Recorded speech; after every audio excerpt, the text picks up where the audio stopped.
Now, let's begin with some fake news. There has never been a time in human history where information is as readily available as it is today. Do you want to know what it is?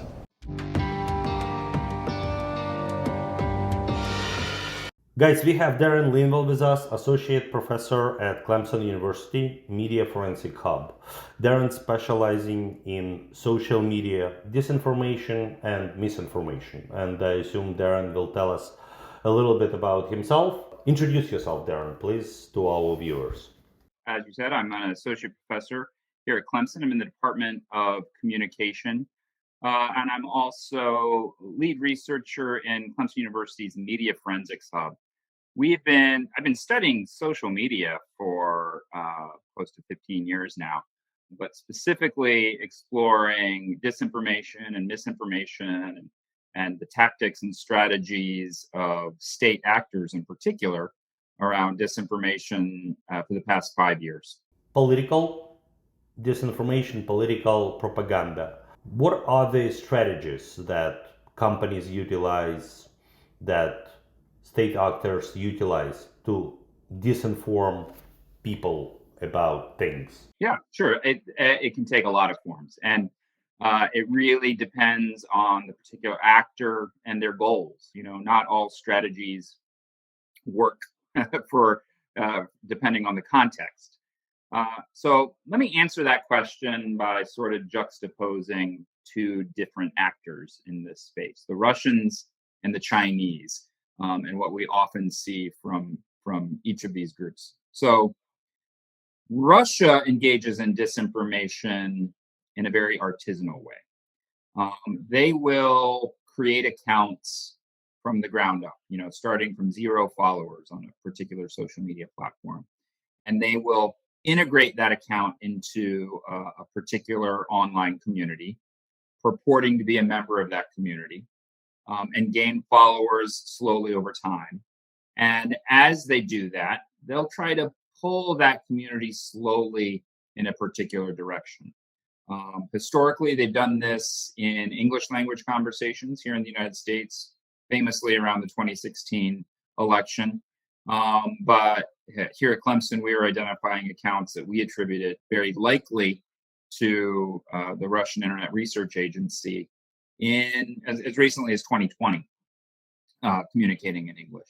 Maybe you speak at me for a minute, too. I'll be right back, okay? But we know that the Russians also do this mostly, in fact, in Russian. They create accounts that purport to be Russian nationalist, pro-Putin accounts, and integrate themselves into those communities online and then pull those communities in a particular direction. Basically, pushing particular narratives, particular conversations that the community they're communicating to might already be inclined to believe. Now, this is what we normally think of when we think of a classic Russian troll. But what classic Russian trolls don't do is they don't really go out there looking for a fight. Mostly, they're communicating to people who agree with the things that they're saying. Because that's how persuasion works. You don't go out there and persuade a Clinton voter to become a Trump voter or vice versa. You persuade someone who's already inclined to Trump to actually show up and vote for Trump, or someone who's inclined to vote for Clinton to actually show up and vote for Clinton, or you pull that community in a particular direction around a particular issue that they might have already been thinking, but you want to make them a little more extreme in that direction. Tell me, what's the difference between us and them? Because we live here. Now, I want to juxtapose that regarding what the Russians have often done in the past and continue to do to what the Chinese often do. The Chinese disinformation on social media oftentimes functions in a very different way. Now, the Russians, they're very interested in what you think of your neighbor. They're very interested in pushing particular narratives. But the Chinese are much more interested in simply what you think of China. They're not necessarily, very often at least, engaging in, American politics or EU politics or whatever the case may be. They really care about things about China. You want to hear my impersonation of American? Yeah. Okay. Hey, I really want that. That looks good. Conversations around Uyghur atrocities or conversations around the recent Olympics. Those are the conversations that the Chinese push. And the way they function is very different. They're not, creating fake accounts that purport to be part of a particular community, but they operate in mass. Thousands of accounts that don't even try very hard to look authentic. And what they do is they make sure that certain conversations don't happen. So they'll do things like take over a hashtag.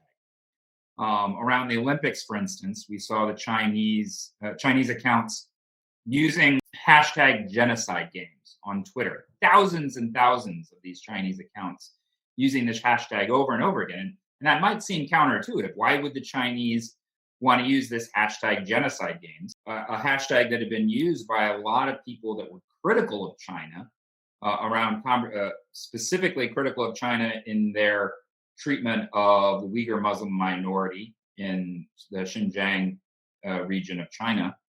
And they were using that hashtag to connect the Olympics to Uyghur atrocities. It's a nice, nicely packaged hashtag. It's got alliteration, genocide games, and it certainly wasn't a hashtag that the Chinese wanted anybody using or a hashtag they wanted trending on Twitter or any other platform.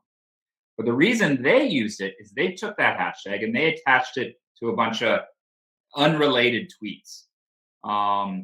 And so that anyone looking to engage in the conversations using that hashtag would come across unrelated content that was pro-China, content that was part of another conversation, and that really affected people's ability to use that hashtag to criticize China. And you could see it in the data. You could see people they were just starting to use that hashtag to criticize China, and then the Chinese swarmed that hashtag.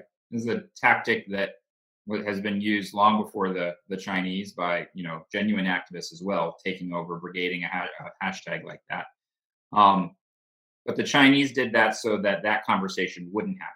So the Russians, they want specific conversations to happen, and there's certain tactics you would use to make conversations happen, whereas the Chinese want to make sure the conversations don't happen. Any conversation critical of China, let's make sure that's not happening. And there's other tactics you would use to make sure the conversations don't happen. PissedConsumer is all about consumer reviews. PissedConsumer is about 16 years old, and that's when reviews were starting online.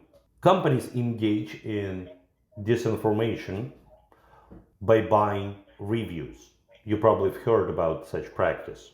Company that has only positive reviews online. Is it possible? That's an excellent question. I think it depends on your sample size. If a company only has 3 reviews and they're all positive, sure, I would believe that. But if they have 100,000 reviews and they're all positive, that starts to get really, really questionable. It's the question's a matter of numbers. Have you ever done research amount of negative content versus positive content on a corporate level? Hire here in the near future with Clemson's marketing department, and we're hoping to find somebody that can do just that type of research, because we're very interested in that. I think that's an important space for disinformation that isn't talked about enough, especially in terms of spaces that really affect people's everyday lives. And spaces where there's a lot of money in that space without question. Fake reviews are big business in the same way that fake social media profiles are big business. There's huge centers in South Asia, especially that specialize just in that type of work. And we've seen those centers spread social media disinformation, but of course they spread fake reviews as well. So no, we haven't done that work yet, but it's a direction that I'm hoping to go in the future because I think it's important. Can you help our viewers differentiate? How do you fact check information online. You want to talk about politics, we can do it on a political level, or it would be better for our consumers to understand it from a corporate level, company to consumer, B2C. I think that in looking for factual information, it's important to understand the concept of authenticity, to understand the process through which information came to you to begin with. Did the person that's sharing this information have some kind of agenda? Who are they? Do you know them? Do you have a personal relationship with this individual? In general, my response to people wondering how to be safe in the digital age, in an internet environment, I usually tell them that they need to treat the digital world, more like the real world. In the real world, people understand that when you go outside, most strangers don't want to hurt you. Most strangers are perfectly nice. They, in most circumstances, you maybe even you become friends. Who knows?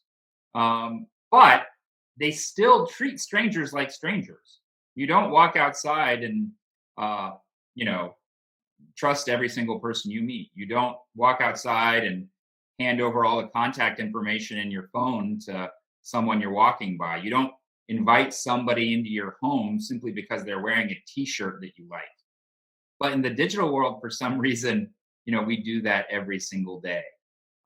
We share our followers with others. We invite people onto our platform and allow them to follow us. We engage in conversations with people that we know absolutely nothing about, and don't even know if the information that they are telling us is truthful, if it's even a real person at all. And so I think it's really just fundamentally important to treat the digital world more like the real world. Because you know what? Most people in the digital world are real and they mean you no harm.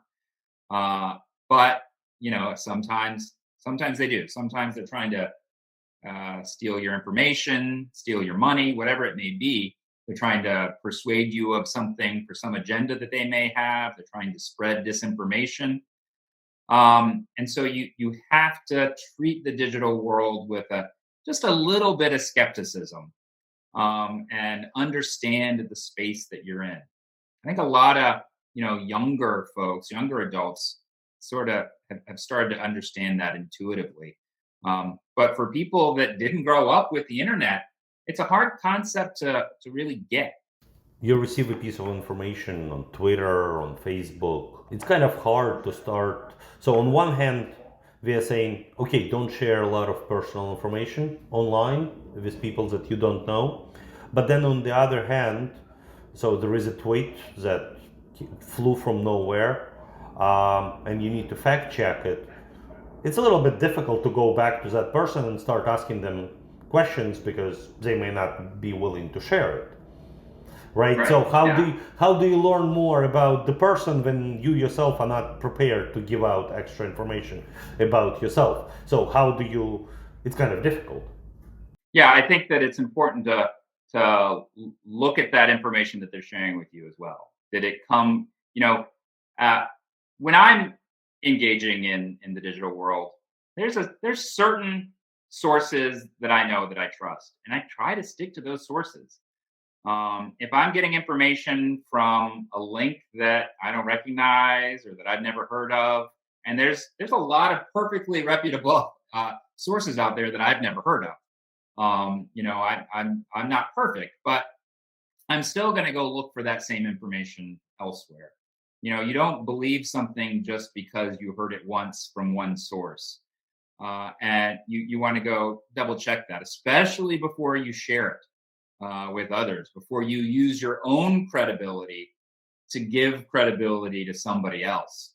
I think that's key, because that's what a lot of bad actors are really trying to get. They're trying to use your credibility to spread that information that they're trying to spread, or in order to spread that link that they're trying to get other people to click on. We just came out from 2-year lockdown for COVID. And if I remember correctly, there were a lot of people online that were vaccines deniers, people that were saying that my body is my body, I don't want to stick anything into it, freedom of expression. Yet we know a lot of social media platforms have shut down COVID-19 deniers. What do you think? What happened there? So a lot of people were saying, hey, we need vaccines. The other, not huge, but a lot of people were saying that they don't need vaccines. They have the right not to take, they had the right to speak. They had an ability to talk that they don't like lockdowns, they don't like masks. What happened there? Were there political actors behind it? What's your take on that full story? Anytime you're talking about conversations where literally the whole world is having the same conversation, and for the past couple of years, literally everyone has been talking about the pandemic and COVID-19. I think that you have to assume that there's a lot going on, and there's a lot of different actors, and they all have different motivations. And it's true that, for instance, Russia spread some disinformation about the pandemic, especially about some of the other vaccines, because they were trying to pump up their own vaccine and make their own vaccine look more reputable. They weren't necessarily trying to get people not to take any vaccine, but Russia, it was about their vaccine.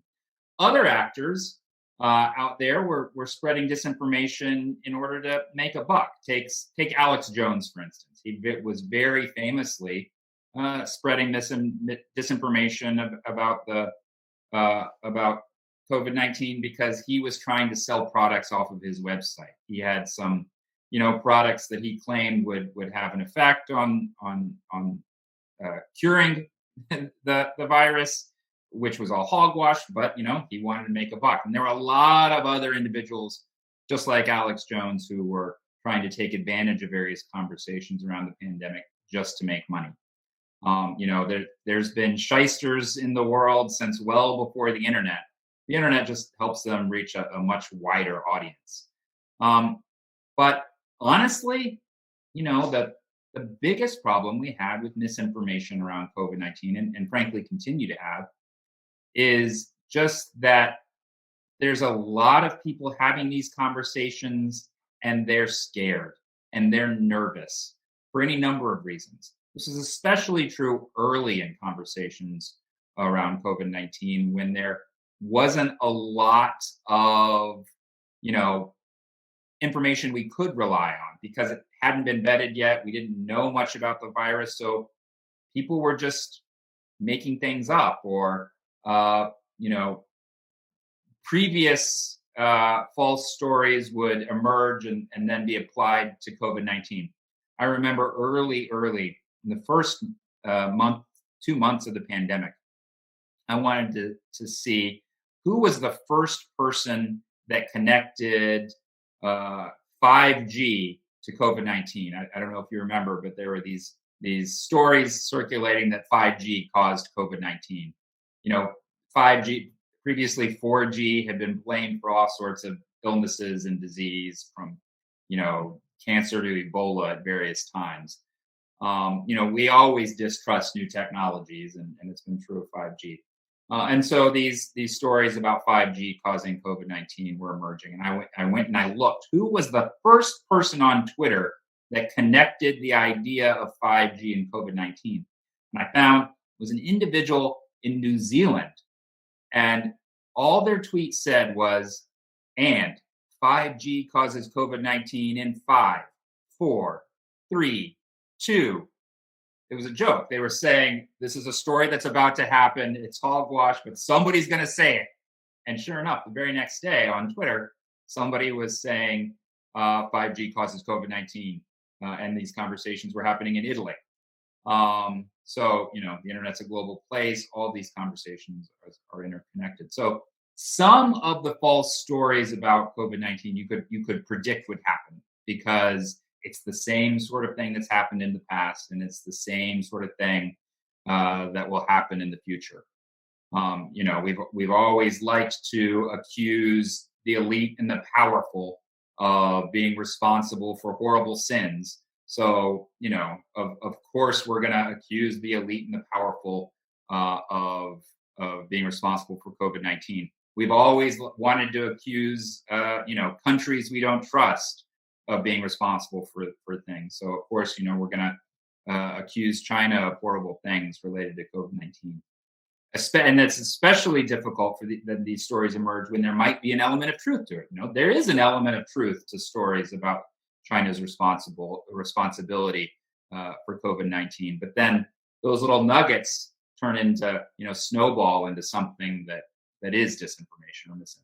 Guys, over here, I would like to ask you to subscribe to our channel, like this video. This is important to share this information with our viewers, with your friends. So it is important for you to actually take an action and click on that bell. Darren, let's talk about Russia-Ukraine conflict for a little bit, if you don't mind. Russia has been running hybrid war for the past 8 years, since 2014. How effective is Russian propaganda, disinformation in Ukraine and in the world overall? What's your opinion?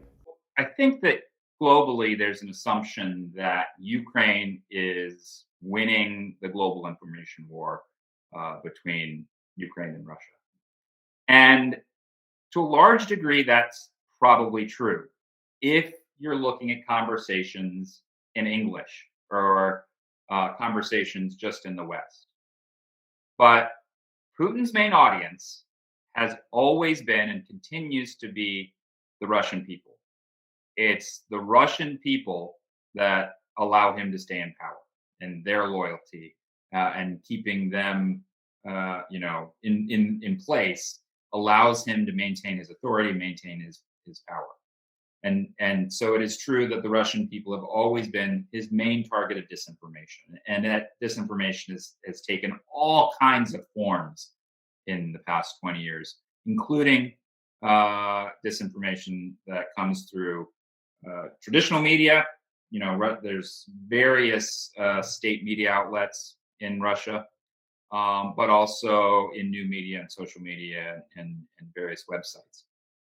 And in the Russian language, Russia does seem to be doing much better, if not winning, the information war. We worked with ProPublica near the start of the invasion to identify accounts across a number of different social media platforms, Twitter, Instagram, TikTok, VK, which is Russian Facebook, and Telegram especially, that we attributed as very likely coming from the Internet Research Agency in St. Petersburg, Russia. The Internet Research Agency famously responsible for intervening in the 2016 U.S. election. And some of what they were doing with these accounts was very effective, especially on TikTok. They had hundreds of thousands of followers on TikTok, millions of likes from these accounts. And they seem to have a real effect on some of these conversations happening in Russian. And it's certainly true that, Putin has still maintained high levels of positive responses on feedback from the Russian people. There's inklings that maybe there's some chinks in his armor, but he still has maintained that support. Social media is global, right? I would probably agree with you that within the Russian Federation, there is overwhelming support for Putin, just because they don't see a lot of other information.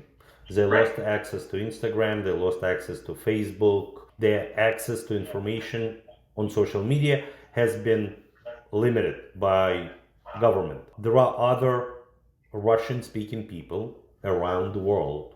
The person who is exposed to pure Russian Federation propaganda and to English-speaking news channels, do you think who is winning? I think that because of the particular types of tactics that Putin uses, the ball is still in Putin's court. And that's because he doesn't necessarily have to win anything. He just has to give just enough doubt. For decades, Russian disinformation has centered on this idea of doubt in belief in mainstream sources, and doubt that there is any real objective truth. So one tactic that we found them to be using quite effectively, seemingly, early in the war was just undermining Western sources of information by suggesting that these Western sources were lying. One video clip we saw, for instance, was a video of a German journalist standing in front of a field of body bags. And the clip said that this is a German journalist standing in Kyiv, reporting on the conflict in Ukraine. And then one of the body bags starts moving around and sits up and has a cigarette. Now, the video clip wasn't in Kyiv at all. It was in Berlin in 2015, and this video was of a global climate change protest. But that video got a lot of traction, given a different context, in conversations happening around Ukraine. And what that video was designed to do was to spread doubt, to say, yeah, maybe the Russians lie, but so do the Ukrainians, so does the West. We saw a number of fake fact check videos. So these were videos that were purporting to be videos that the Ukrainians were spreading of destroyed Russian vehicles, and they were and the Russians had created the whole thing from whole cloth in order to fact check them, spreading additional doubt. I know that's complex, but the real issue there is that it's grounded in just spreading distrust. Because, even if you don't think Putin is great, it's good enough for Putin if you just think, fine, Putin's not great, but nobody else is any better. As long as the grass isn't greener on the other side, Putin's still winning. Because if you don't believe in anything, then you're not going to fight for anything. And that's all Putin really needs at the end of the day, is for the Russian people to be not willing to fight for anything that's not Putin. How do you counteract it?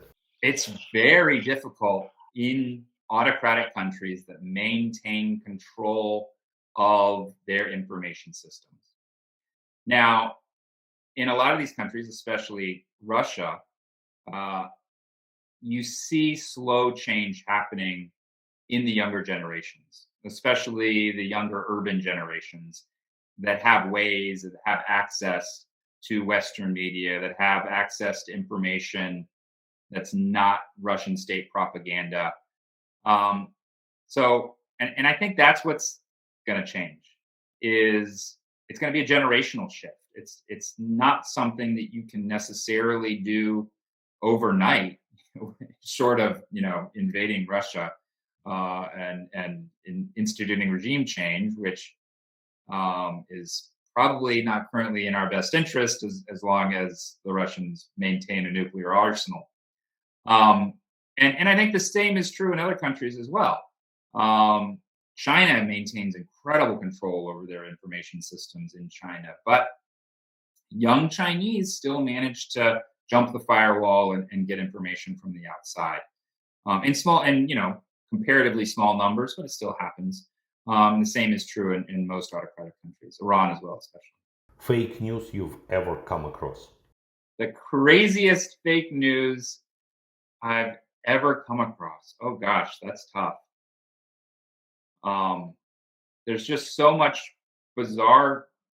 bizarre things out there. I think that the craziest, and I'm not kidding, the craziest fake news out there is probably one that is more commonly believed than many others, and that's the QAnon conspiracy theory. Because it's not so when you really look under the surface at what QAnon really purports to be about. Because the QAnon conspiracy theory says that a cabal of pedophile, cannibal socialists is in control of the world governments, and that the only individual that can stop these people is Donald Trump. So for somehow, for the past generation or more, cannibal pedophiles have gained control of our government, and that's just nuts. I mean, of course not. And especially if you start looking at all the shades of various things that QAnon claims is true. But again, like with conspiracy theories related to China and COVID-19, these things become easy to believe when there is just a chink of truth to them. And you know what? There are some really dirty people in the government, and there are sex scandals related to both liberal and conservative elites. And so when you take just a nugget of that and blow it up into a much bigger story, it can become something that millions of people believe to be true. Final message to our viewers in regards to social media, consumer reviews.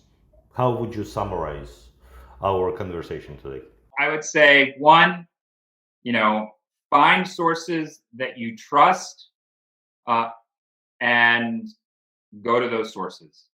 But then go beyond that. Find some more sources and make sure that your sources are always triangulating. Maybe even look at a few sources that you wouldn't necessarily trust, something from the other side of the ideological aisle, and take those viewpoints into account as well. But the main thing I would say is to have healthy skepticism, but that it's still okay to trust. You can't disbelieve everything. We're still living in objective reality. Restate your message a little bit differently for our viewers. Guys, when you look at Facebook reviews, Google reviews, don't forget to take a look at PissedConsumer reviews. It's an opposite point of view sometimes.